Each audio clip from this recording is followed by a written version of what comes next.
Good morning friends. तो आज के इस वीडियो में हम डिस्कस करने वाले हैं लिमिटेशंस ऑफ अरेनियस थ्योरी कि अरेनियस थ्योरी क्या थी और उसकी लिमिटेशन क्या है। Arrhenius theory was quite successful in explaining the behaviour of weak electrolyte. जो अरेनियस ने थ्योरी जो हमने अरेनियस का नाम एसिड बेस के कंसेप्ट में भी पढ़ा था और स्ट्रॉन्ग इलेक्ट्रोलाइट और वीक इलेक्ट्रोलाइट के बारे में जो अरेनियस ने बताया।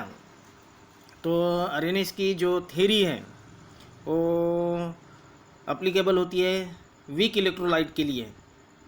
सो we called here Arrhenius theory is quite successful in explaining the behavior of weak electrolyte, but it could not explain the various observed fact about the strong electrolyte. That means it does not give information, more information about the strong electrolyte.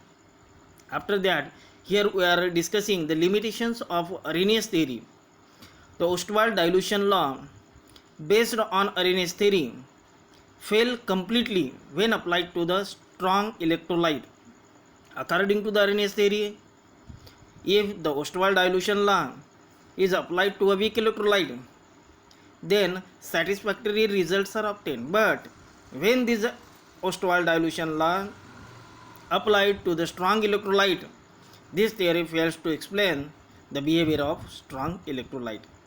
Now, the next limitation is strong electrolyte like KCl, potassium chloride, NaOH, sodium hydroxide, etc.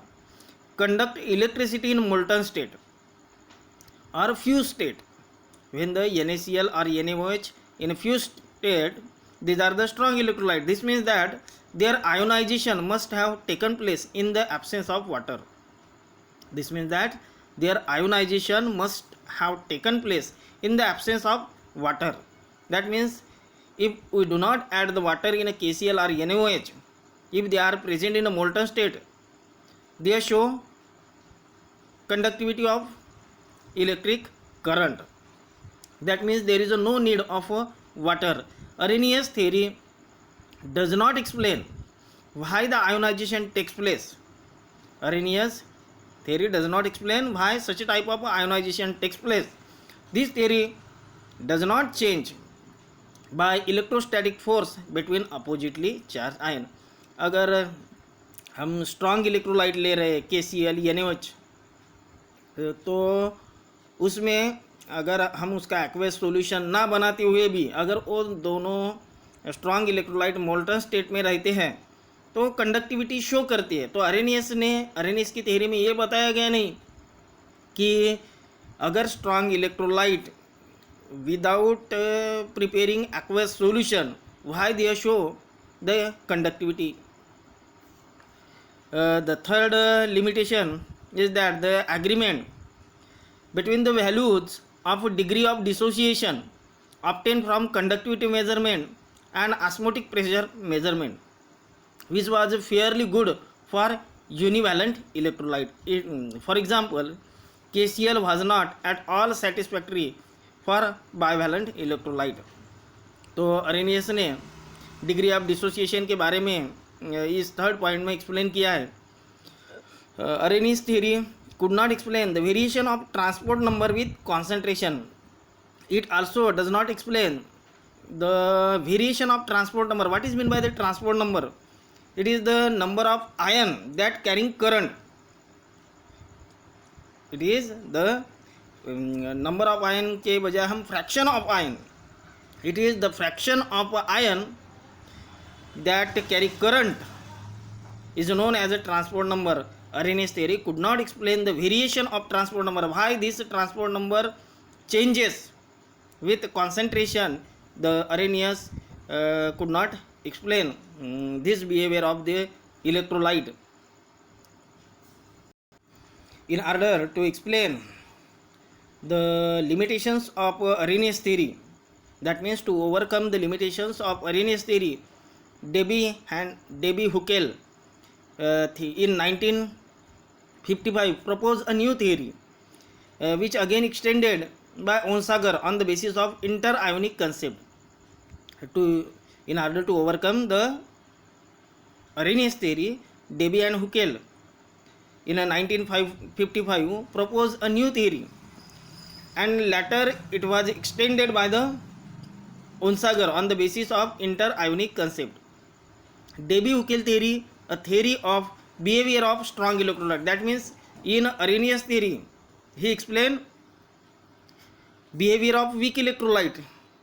To overcome this theory, as well as to explain the limitations of Arrhenius theory, Debye and Huckel try to explain the behavior of strong electrolyte, according to which each ion is surrounded by the ionic atmosphere. According to which each ion is surrounded by the ionic atmosphere of charges of opposite sign, whose behavior retard the movement of ion. When the electric current is passing through the medium, the potential on one ion due to all the other ion around it. There are two postulates are given here. First one postulate is all strong electrolytes.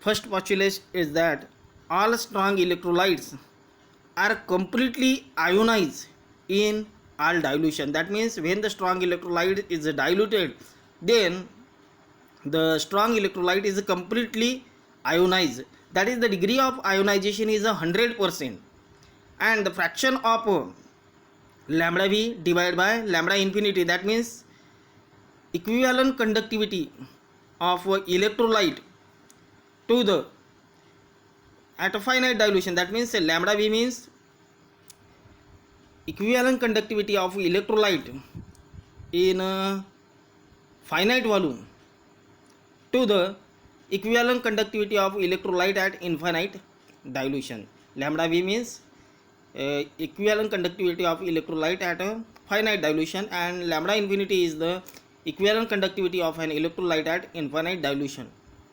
It does not represent the degree of ionization, but it is only the conductivity ratio. This is the first postulate. In that first postulate, Debye and Huckel says that all the strong electrolytes are completely ionized. That means it shows 100% ionization.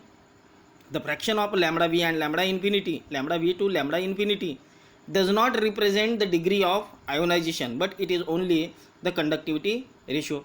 Second postulate is that the increase in conductivity of a strong electrolyte solution undilute is due to increase in the mobility of ion. When we have to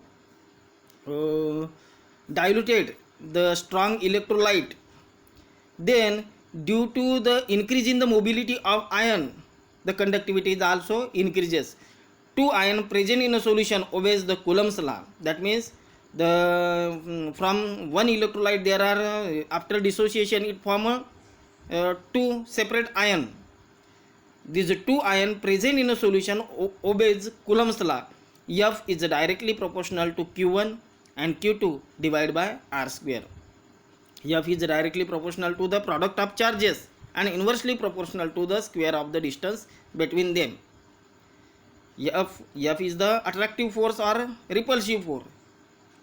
It is the force, inter-ionic force. It is directly proportional to the product of charges Q1 and Q2. That means two ion carries charge. First one is the positive and second one is the negative, and R is the distance between these two charges.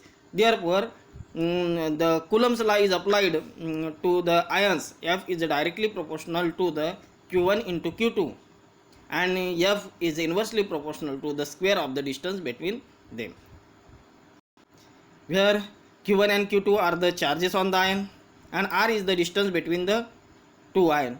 Third postulates of Debye-Huckel theory is that each ion is surrounded by oppositely charged ion. Such an atmosphere is known as the ionic atmosphere. In the neighborhood of negative ion, there will be a more positive ion than the negative ion. In the third postulate, Debian-Huckel says that each ion is surrounded by the oppositely charged ion. Such type of atmosphere is known as a ionic atmosphere. In the neighborhood of negative ion, there will be a more positive ion than the negative ion. We are now this type of ionic atmosphere is observed by Debian-Huckel theory. Each ion is surrounded by the oppositely charged ion. The charges, maximum charges here are shown. One of the positive ion is surrounded by the maximum number of negative ion, and each negative ion is surrounded by the positive ion, but there will be a more positive ion than the negative ion. तो इस प्रकार से हमने Arrhenius theory की जो limitation है वो आपको बताने का प्रयास किया है, और अरेनियस थ्योरी को ओवरकम करने के लिए या उसकी लिमिटेशन को आगे बढ़ाने के लिए डेबी और हुकेल ने 1955 में जो थ्योरी प्रपोज की, और उसके बाद ओनसागर ने अपनी थ्योरी बताई। तो ये दो theory, डेबी-हुकेल theory and Arrhenius theory को मैंने आपको बताने का प्रयास किया। आप अच्छे से किताब में से इससे फिर से पढ़ें, और यह वीडियो मैं गूगल फॉर्म में डाल रहा हूँ, तो वहाँ पे जो गूगल फॉर्म में क्वेश्चन पूछे जाएंगे उनका आंसर लिखने का आप प्रयास करेंगे, यही आपसे अपेक्षा करता हूँ। और ये वीडियो मैं यहीं पे स्टॉप करता हूँ। Thank you.